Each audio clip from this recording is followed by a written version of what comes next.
Cult belief number 3 of the cult of ultimate evil, the order followers of this world: government is our God. This supernatural entity that can grant rights or revoke rights. It can determine morality based upon its whim, the legislative stroke of a pen. I can write something down and I can make it moral. I could say the next day, oh no, we were wrong about that. That's prohibited now. Now it's immoral, and you could be punished for doing it.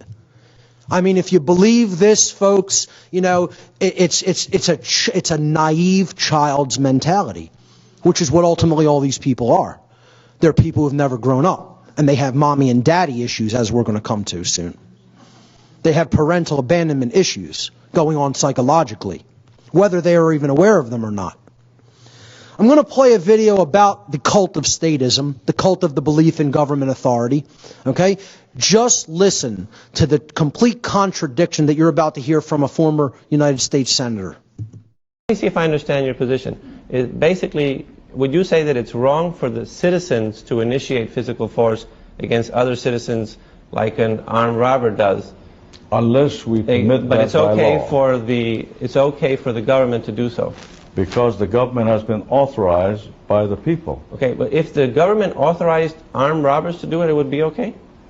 If the government is that foolish to do so, I don't know what kind of country that would be, but that's legal, and if it's constitutional, so be it. Okay, so you think that it's wrong for a citizen, an individual citizen, to initiate force against others to deprive them of their property, but it's okay for the government to do it if the majority has elected that government? It is okay if the government is authorized to do so. The government is authorized to levy taxes, and the authorization comes from the people. Do the individual citizens have the right to initiate physical force against other citizens that have not initiated or threatened to initiate force against anybody and haven't violated anybody's property rights? They cannot do that because they are not authorized to do so under the law. So individual citizens don't have that right. If they don't have the right to initiate physical force against other citizens, could they have properly delegated that right to the government? Oh yes, they do so right now. Can you properly delegate a right that you do not have? You can give the right to their representatives to make laws that will authorize or make prohibitive certain activities. So you think that you can delegate absolutely. a right that you don't have? You can properly delegate a right that you don't have?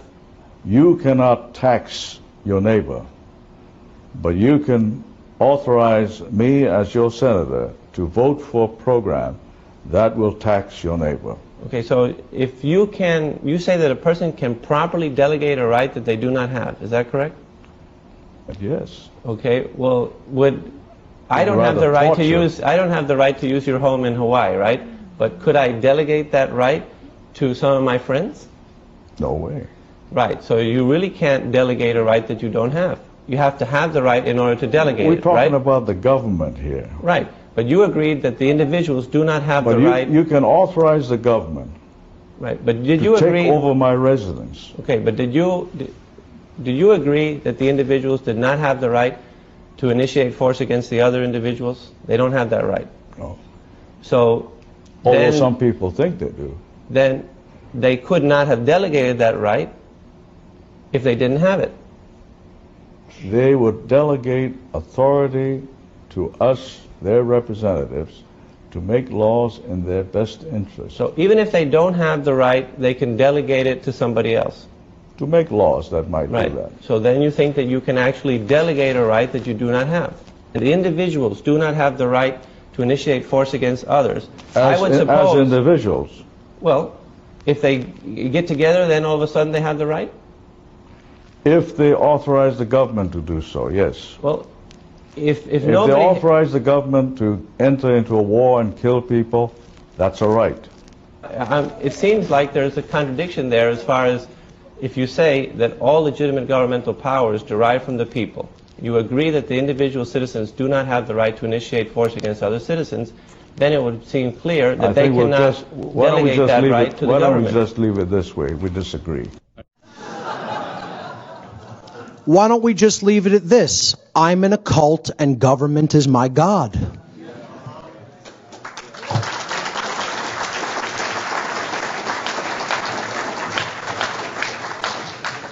I feel horrifically sorry for anyone who cannot fully cognize the complete inconsistencies of a brainwashed person like that.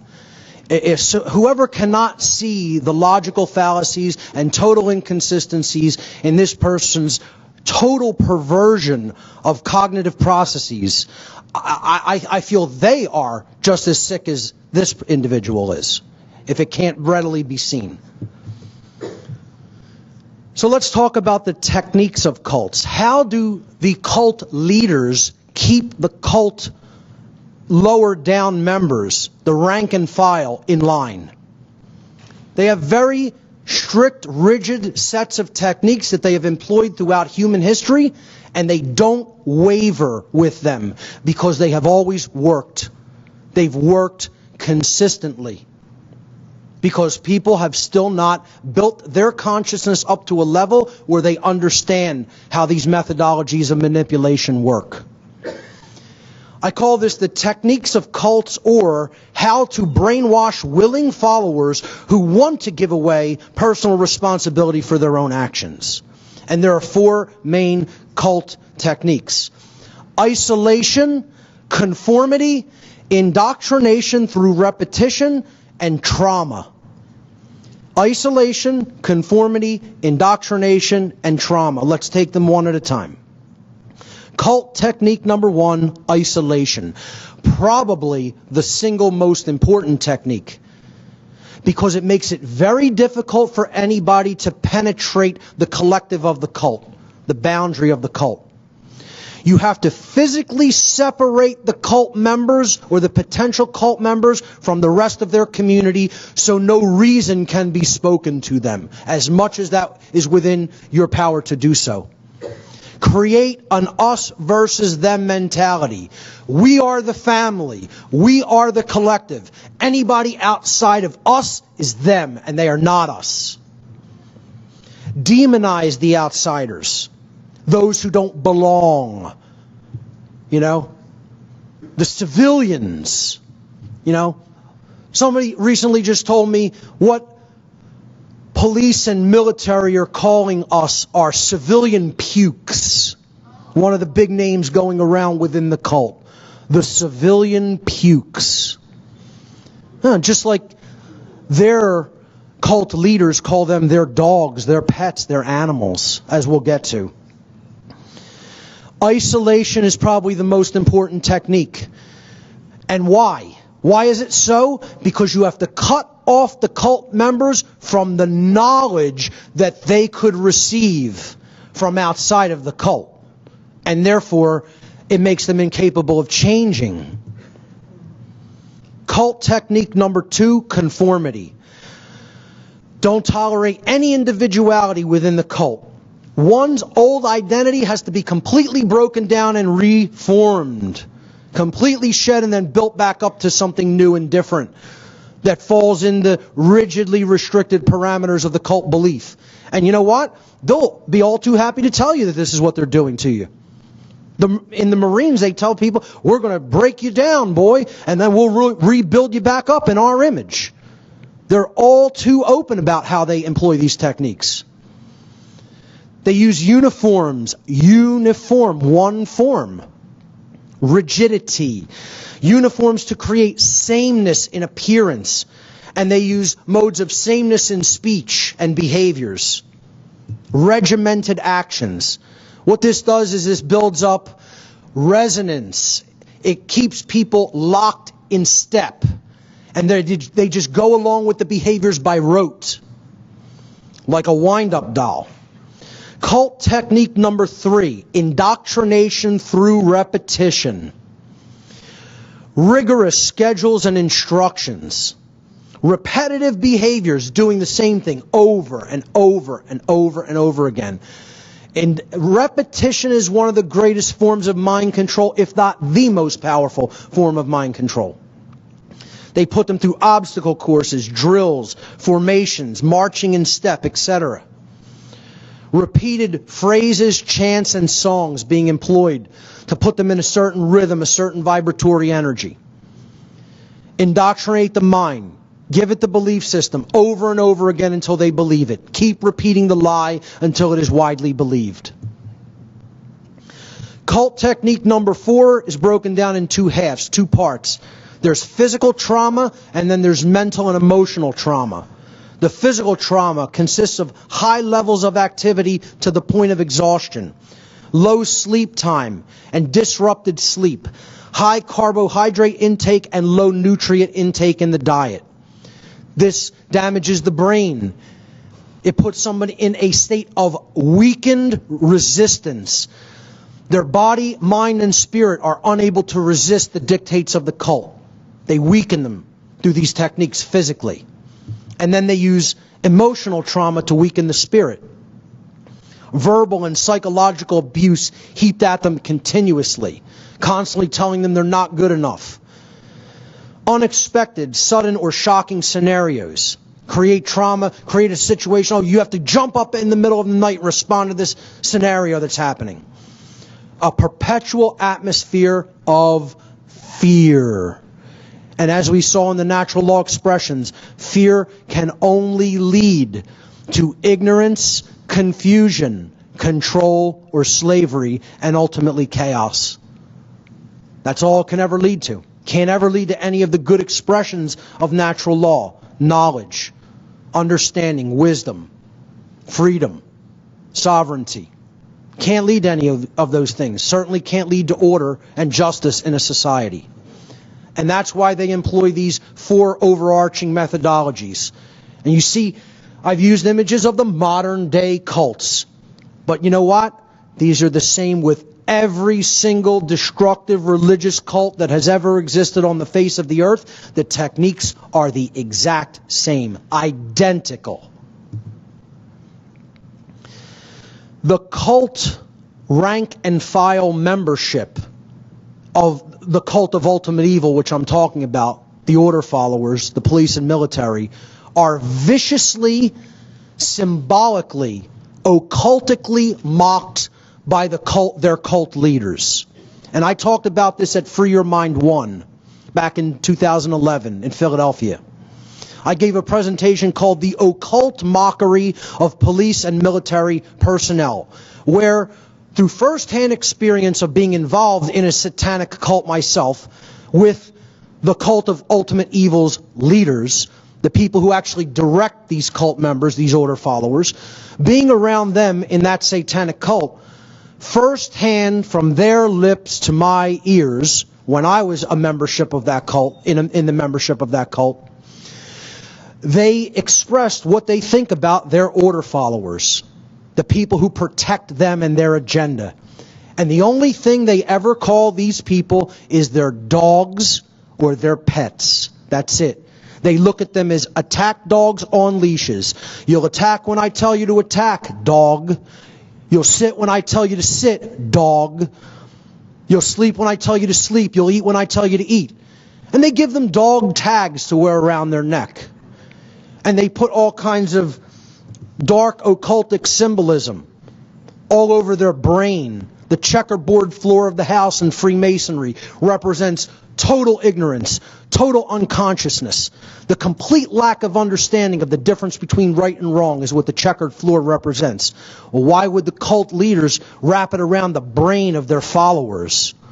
Around the brain, symbolically. And then let's throw an inverted pentagram that represents the destruction of the human spirit and the raising of dualistic tendencies, duality, confrontation, conflict, us versus them mentality. You know, put that right on the third eye and the crown chakra, why don't we?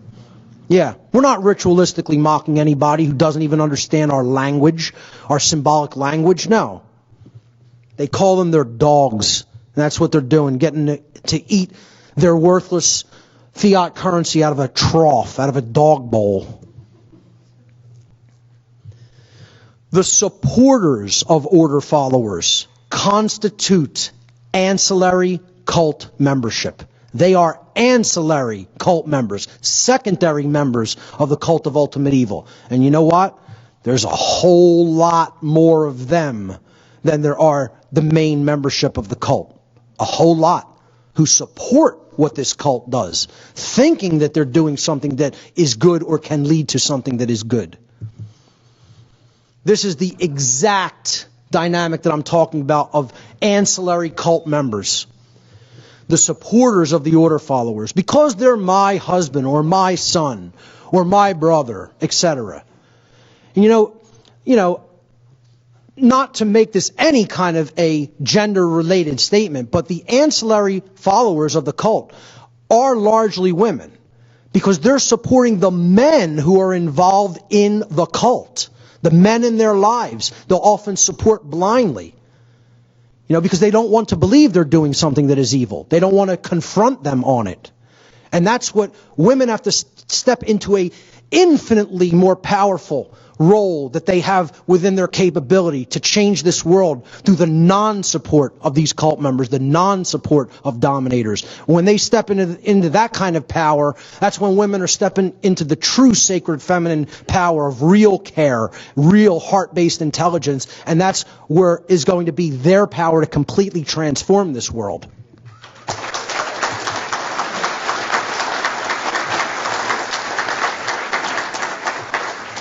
But the supporters of order followers are everywhere. Men, women, children, etc. He should have obeyed the law. They're crucifying him for a legitimate reason. They're just doing their jobs, just following orders, And of course this is it's allegorical. It's about how people just support evil and put down the thing that's actually trying to tell them to do the right thing. Destroying conscience, destroying the sacred feminine essence.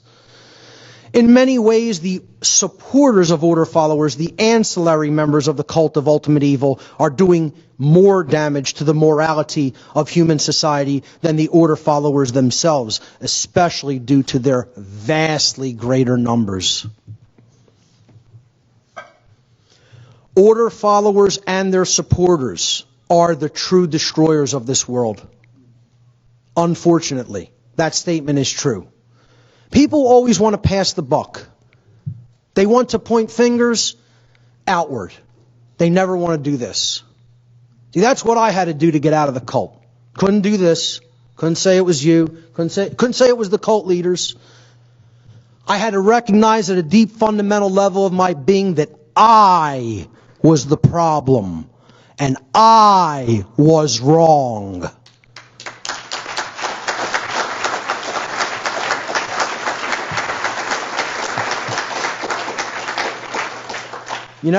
We want to pass that responsibility on to, the people in the upper echelons of power, the politicians, which aren't really in the upper echelons of power, they're the puppets. But they think of the politicians as the one who are there, the international bankers, even the actual cult members, the real legitimate cult members that are part of the satanic, worldwide network of Satanism and dark Luciferianism. Ultimately, those aren't the people who are destroying the world. Are they taking a role in it? Without any question. Should they be held responsible? Without any question. Who's ultimately bringing that harm into physical manifestation? The people who follow their commands. The people who enact their agenda through their behavior. These are the creators of the dark new world order. The order followers are ushering in the new dark age, not the order givers.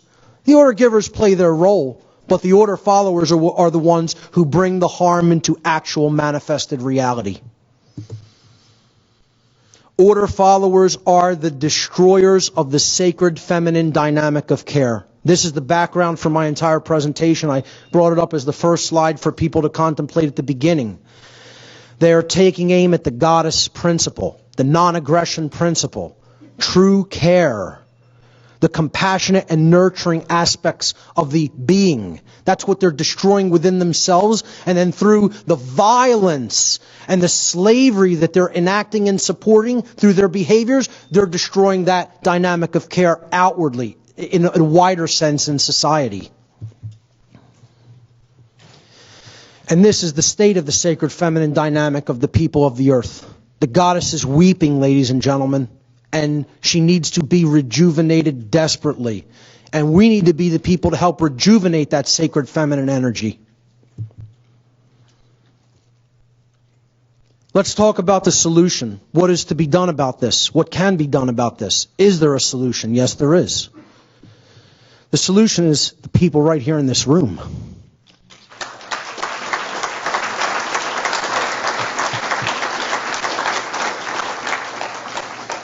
And those who these words will reach and resonate with wherever you may be watching from. The solution is what I call the great work, or the infiltration of the cult of ultimate evil. We need to infiltrate the cult. We need to break the first technique of cults, isolation. This is where most people get a little timid, a little afraid. You want me to speak what you're talking about here to people involved in the police and the military? That's the only solution. That's the only way we're going to get out of this mess without bloodshed. What is the great work? The great work of truth, love, and freedom. You know, a new kind of symbolic seal, a symbolic sigil, if you will, that communicates everything that is of ultimate importance. The light of the Creator, the light of natural law. The understanding of conscience, what that eye ultimately represents. We need to stop thinking about that as the dark occultist, the dark Illuminati. We need to take that symbol of the all-seeing eye back, because the Illuminati are seated in this room.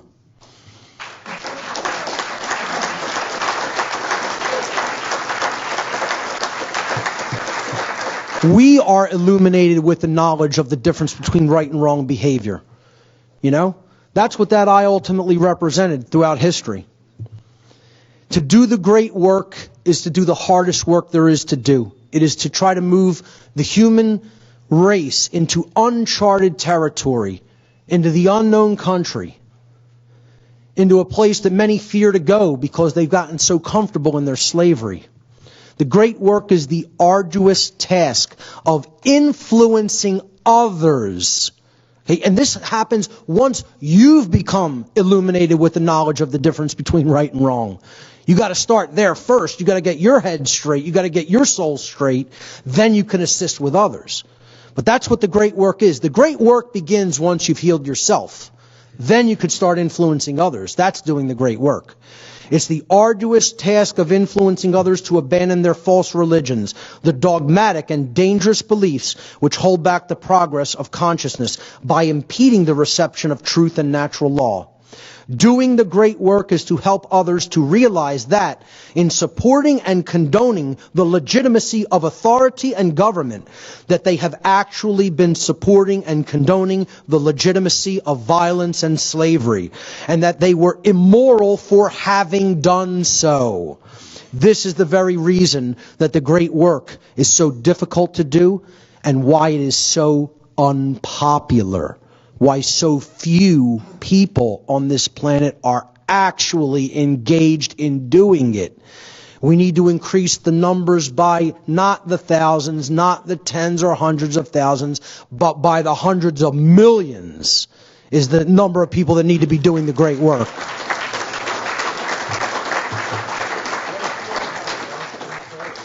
Involved at the highest level of doing the great work is our own deep understanding of the psychological factors that are at work in the order follower. Because if we don't have that knowledge, how could we possibly help them to heal and overcome this condition of being indoctrinated into a cult? So we have to understand where their mindset is. Why are they acting in the capacity as order followers? What's going on in their mind and soul that's making them want to behave this way? And this is what I call the tree of evil, okay? It's willful ignorance, but that's just the top portion of the tree, the leaves and the little twigs. Then we go to the branches, the refusal to own one's personal responsibility, the fear of personal responsibility. That's at a deeper level of the imbalanced psyche. Then we go deeper into the darkness, deeper into that world of dark matter that needs to be drudged up and transmuted. You know, the long dark night of the soul, the shadow material, if you will. The trunk of the tree is self-loathing, self-hatred. And the reason these people hate themselves is because they have a very deeply instilled lack of self-respect and self-esteem. And there's often an overarching, underlying reason for that. Because they have parental abandonment issues, which is what I call the roots of the tree of ultimate evil. Understanding those deep underlying psychological, often unconscious or subconscious psychological roots is where we need to go. And parental abandonment issues lies at the very, very base, at the very heart, if you will, of the psychological factors that make order followers want to continue to be order followers. They are looking for a family in proxy for one that did not exist or did not help them to become a better being. They have mommy issues and daddy issues, parental abandonment issues, whether physical, mental, psychological, emotional, or spiritual abandonment issues by their parents. And therefore they are looking to fulfill that psychologically by proxy with a family, a collective family that basically acts as their new identity. And unless we understand that that dynamic is at work and where their mindset is at is that of a tortured child. And what they ultimately need is healing of that dynamic, transmutation of that dynamic by engaging with them and helping them to understand these psychological factors that are taking place within them. Until we commit to engage in that work, do not expect it to change, expect it to get worse. Because when these factors are not dealt with at a conscious level and healed at a conscious level, they eat us at a subconscious level. And eventually that subconscious level, those demons come into the real world and they eat us there too. And that's what's happening. We'll look at these dynamics one at a time. Willful ignorance. This is what doing the great work right now at this point in history should probably make most people feel like. Okay? We're the ones who know what's going on and are conscious, and a lot of other people around us are asleep.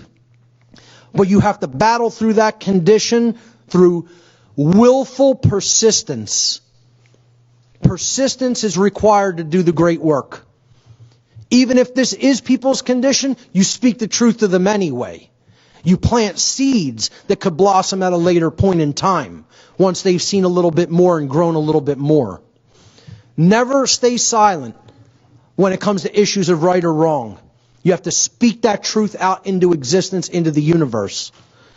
The fear of personal responsibility. Again, the abdicators, the biggest group of order followers. This is what they don't want. You heard the typical order follower that Adam Kokesh interviewed.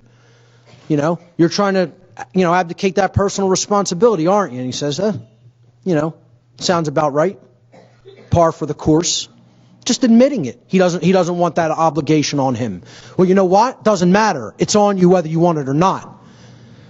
An individual's personal responsibility to choose right action over wrong action for themselves is always their own and can never be, quote unquote, given away to someone else. One can only make the claim, the erroneous claim, that they are abdicating personal responsibility for such moral decision making to someone else. You can't actually do that in reality, in nature. You can only make the claim that you're doing it. And it's a false claim at that. It can never actually be done in reality. More simply put, an individual is always responsible for their own actions. There are no cop-outs, pun intended. You cannot pass the buck to someone else. I love David Icke's quote on this from one of his early books. He said, "Accept responsibility for yourself and your actions, thoughts, and words. You alone make choices. You alone are answerable to the consequences of your behavior. The feeble excuse that your boss required it, the establishment expected it, holds no truth or justification. What is the point of having principles if you allow others to dictate your behavior? At the end of the day, you will judge your performance and the contribution you have made to creation. It will not be based on what another expected of you or what you did because you felt trapped."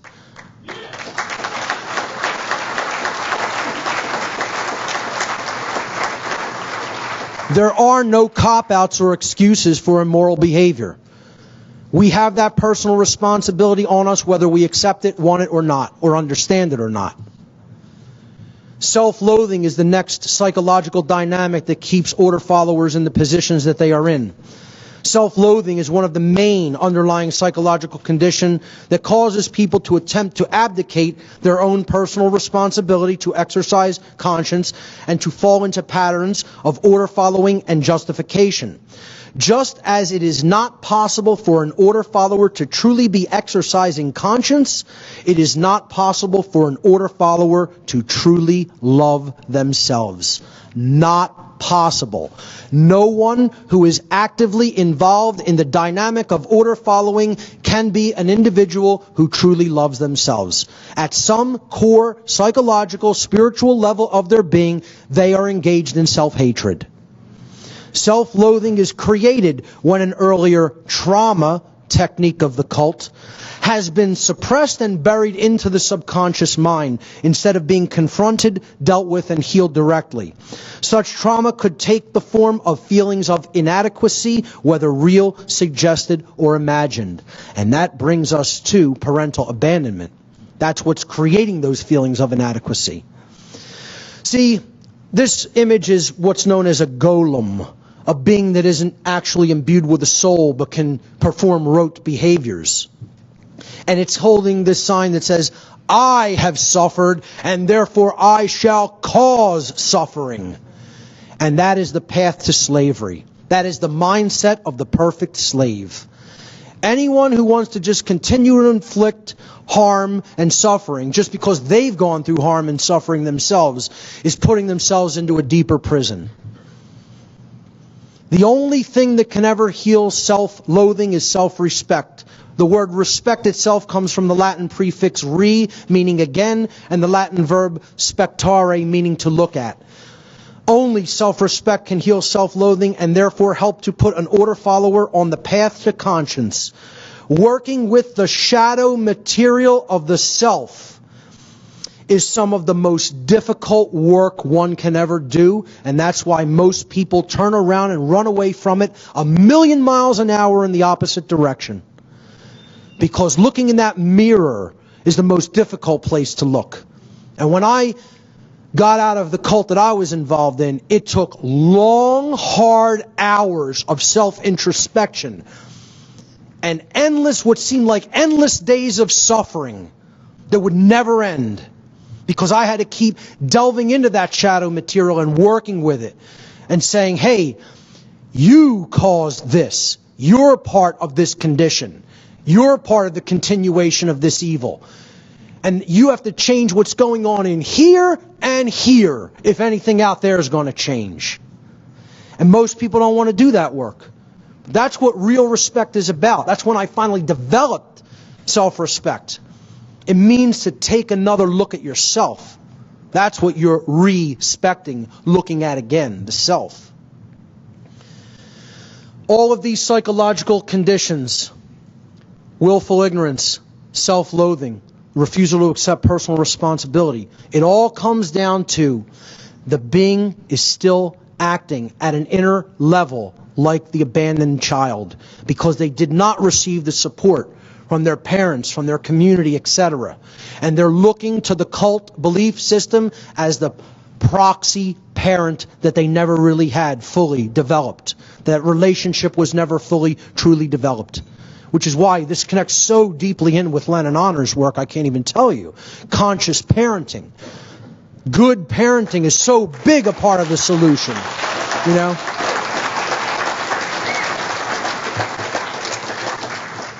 It's all about ending the abuse victim cycle that is so much a huge part of cult behavior. The cult inflicts the trauma, and then the cult member, they grow up traumatized, and they continue to inflict the trauma. It's an endless loop. Unless the one who has undergone the trauma, through help, often it has to happen through help, because they're so traumatized and victimized that they can't do it on their own. That's what this is the support system that they need.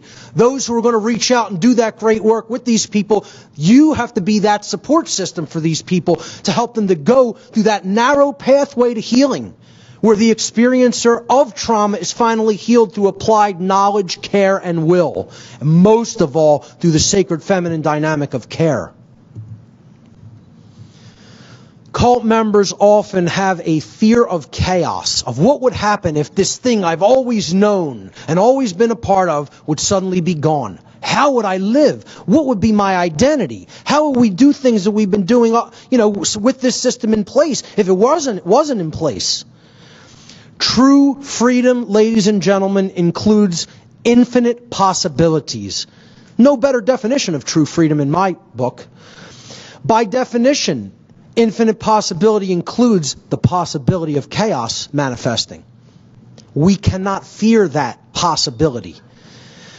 The possibility of the manifestation of lower orders or small amounts of chaos taking place in our world must be embraced without fear. Or even, not necessarily without fear, but again, with courage. Accepting, even if you fear that, that's a contingency and you'll work through it.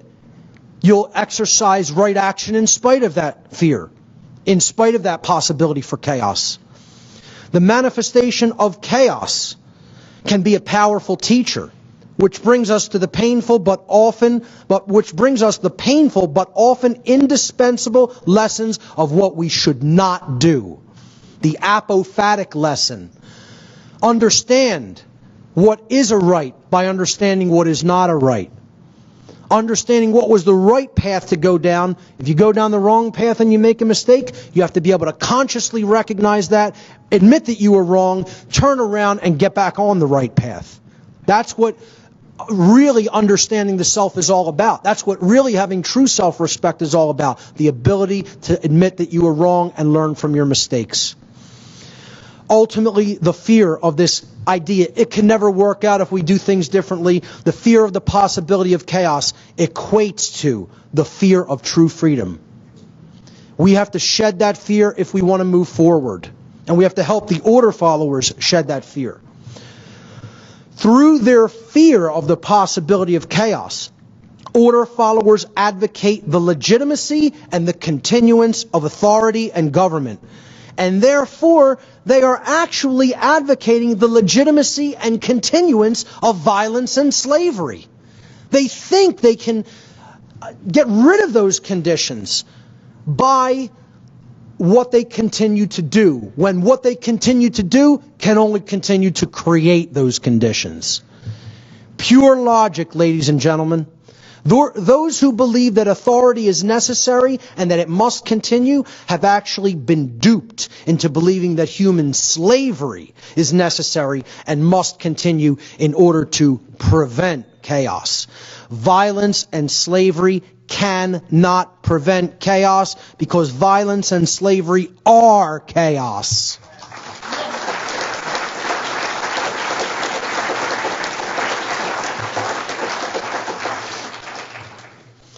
The last section I call Becoming Moral, Intelligent, and Courageous, Quitting the Cult.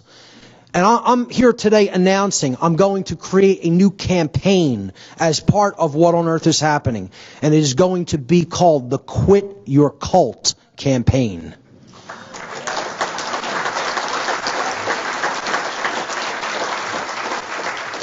We have to make this almost a mantra. So far to date, I'm going to tell you my tally that I've racked up. 2. I got 2. It may not be that impressive of a number, but it's a start, right? You got to start somewhere. Former order followers, 2 former order followers, have communicated to me that it was directly because of the information I've put out regarding natural law and morality that they quit the cult of ultimate evil.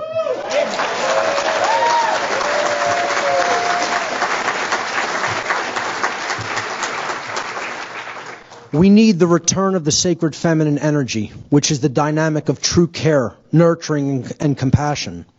You know, last year, 2 years ago at the Free Your Mind conference back in 2013, I gave a lecture called New Age Bullshit and the Suppression of the Sacred Masculine, which is about how the New Age religions ultimately want to create a dynamic of not taking action, of suppressing the masculine, the sacred masculine dynamics of the personality.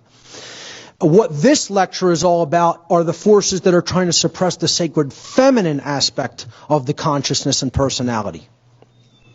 The sacred feminine, or the lost principle, as I refer to it, is the dynamic of care. What we care about on a day-to-day basis acts as the driving force of our thoughts and, most importantly, the driving force of our actions. Therefore, care can be seen as the ultimate generator of the quality of our experience.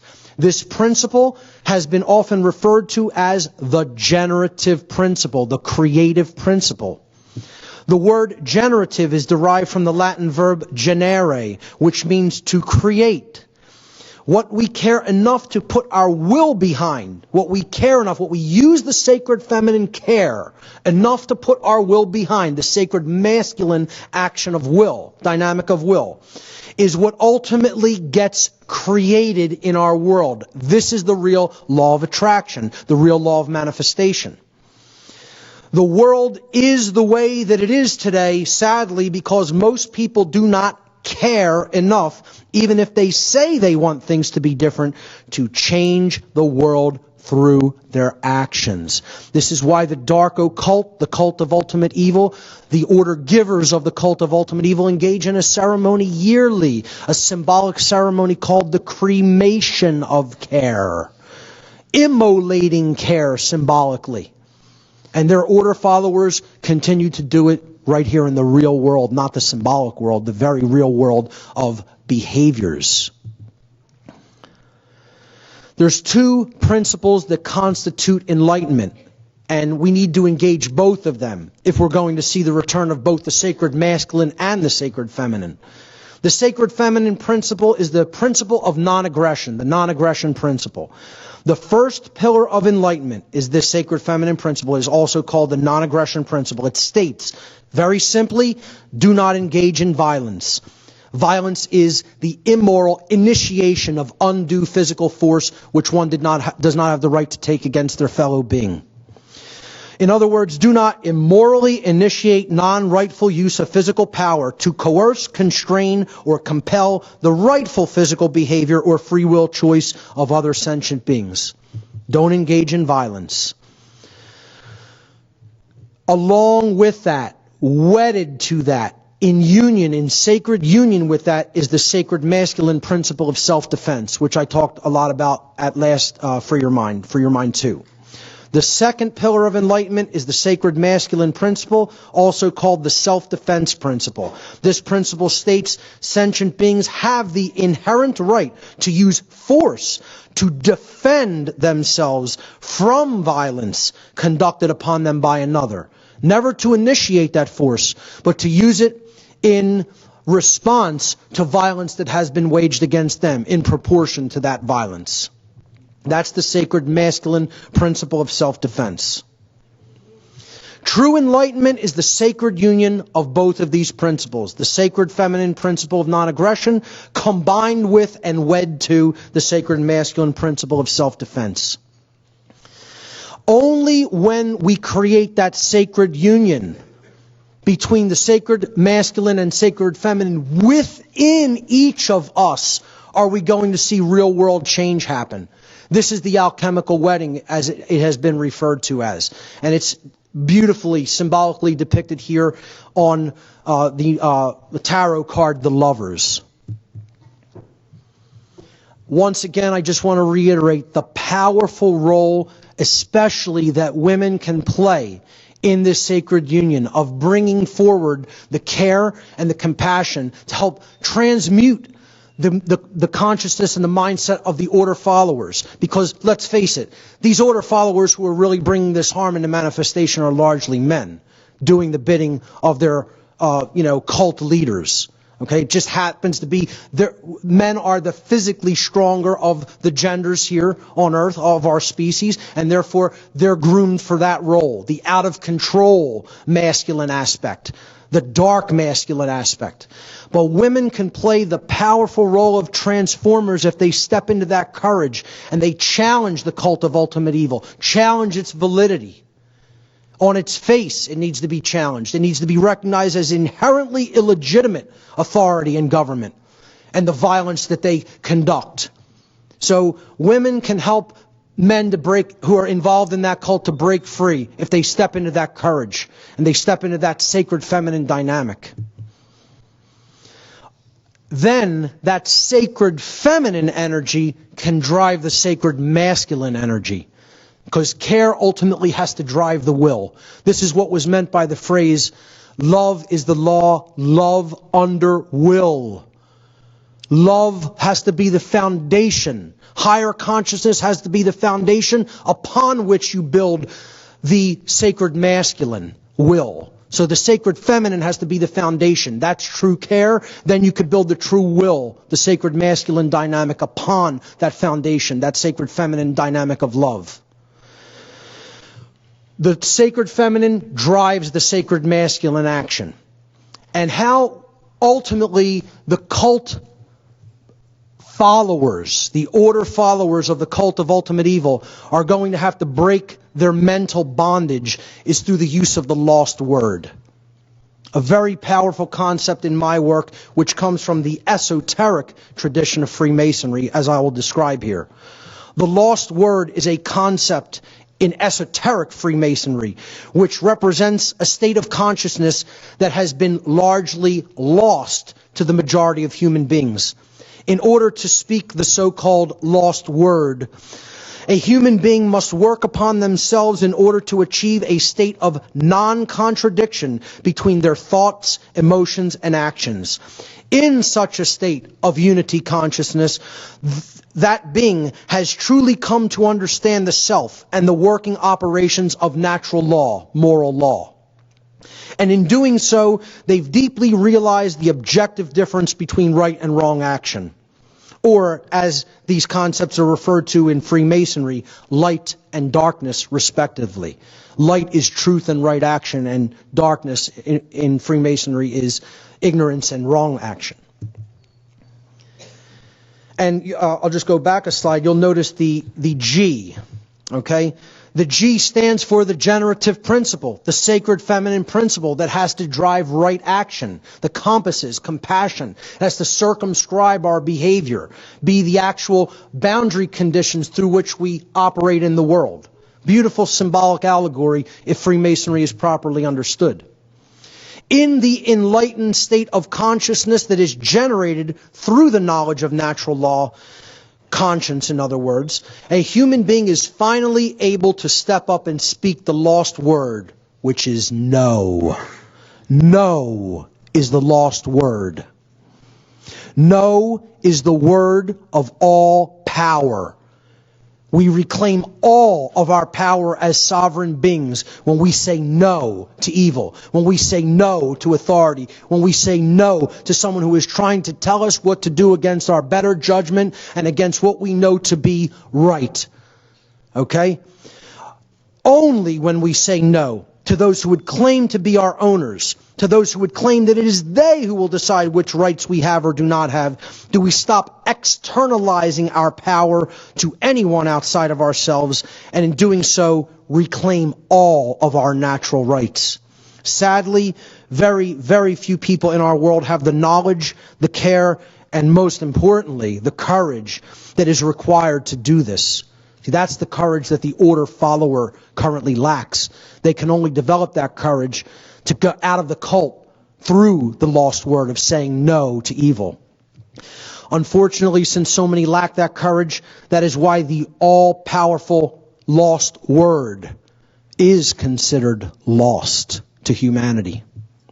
But we can reclaim it. We can reclaim it through the knowledge of our rights, through the knowledge of right versus wrong behavior. Those who don't know will never say no to evil. See, the lost word is not only no, N-O, but it is also no, K-N-O-W. Knowledge is the transformer that we need to use to change the modality of consciousness that the order followers are in. When we know the difference between right and wrong through conscience, then we will step up and say no to evil. That is my recommendation to the order followers. You know, this is an internet meme I found.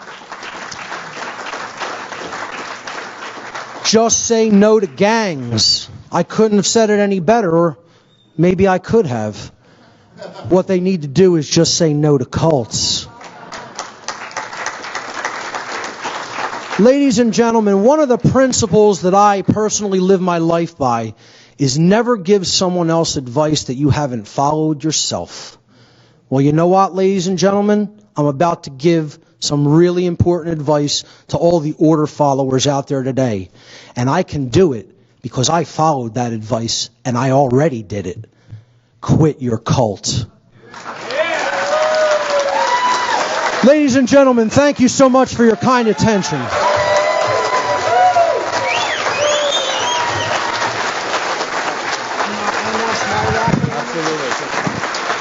Mark Passio.